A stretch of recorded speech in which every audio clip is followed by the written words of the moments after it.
there's a wonderful example of the unreliability of our five senses in the Bible. It's a tragic example, but nonetheless, it's a good one to learn from. It's in Genesis chapter 27. You don't need to turn. It's a familiar story to many of you. But for those of you who don't know the story, here it is. Isaac was married to Rebekah. They had twin sons, Jacob and Esau. Now, normally, in biblical times, the firstborn son received all the rights and privileges as that firstborn. And in the case of Jacob and Esau, the firstborn was Esau, just by a little bit, but he was the firstborn of the two twins. And when he came out, the Bible says he was literally hairy. I mean, hair covered him as a baby. So just, not the prettiest sight, I'm sure. But nevertheless, what do you think Isaac and Rebekah named their hairy son? They named him Esau, which in Hebrew means hairy. I'm not making it up. So they named their kid Hairy because he's hairy when he's born. Here comes Jacob, his brother, grasping at the heel of Esau on the way out of the womb. So he's called Yaakov, which means heel grasper. Now, figuratively, that means somebody who trips up another person. So his name also means deceiver. So Jacob was a deceiver. He was true to his name. And Esau was hairy, and he was true to his name because the Bible says he was a man of the field. He loved hunting. If you look like an animal, run with them, right? Okay. So here's the deal. Normally, Esau would have gotten his father's blessing and would have gotten the privilege of taking over as the patriarch when dad died. You would get, as the firstborn son, twice the inheritance too. Well, what happened was Rebekah loved Jacob more than Esau. Never good and shouldn't be the case where parents favor or love one kid over another, but this was the case.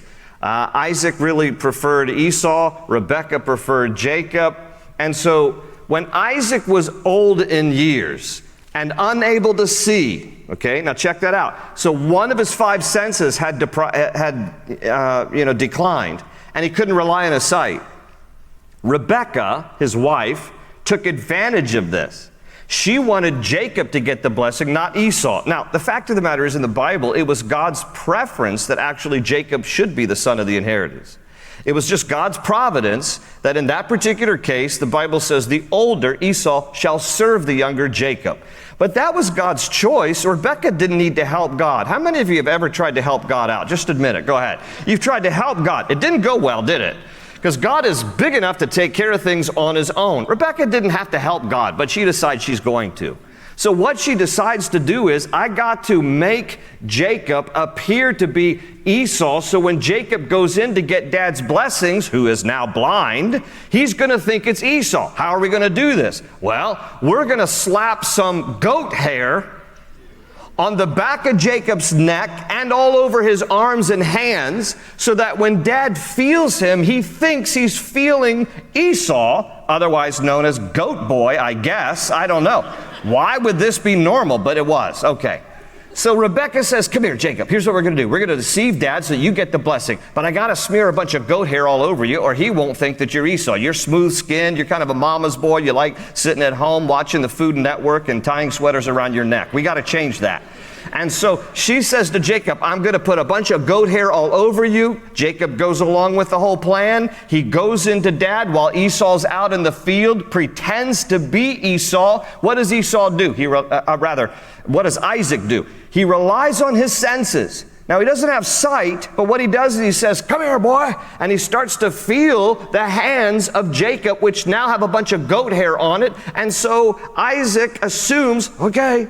And he says, listen to what the Bible says in Genesis 27. He says, you have the voice of Jacob, but you have the hands of Esau. What's he relying on? He's relying on the sense of hearing. He's relying on the sense of touch.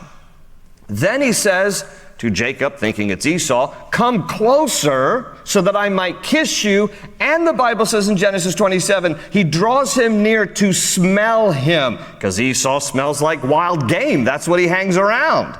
But when he smells him, he's smelling the goat hair that's been attached, but he's relying now on the sense of smell. He exercises everything except sight, because he's blind, and taste. So he's relying on hearing, touch, smell, and it all has deceived him. And he gives his blessing to Jacob, thinking that it's really Esau. and Jacob receives the blessing that God intended anyway, but the whole plan was a manipulation and deception of Isaac based on his senses.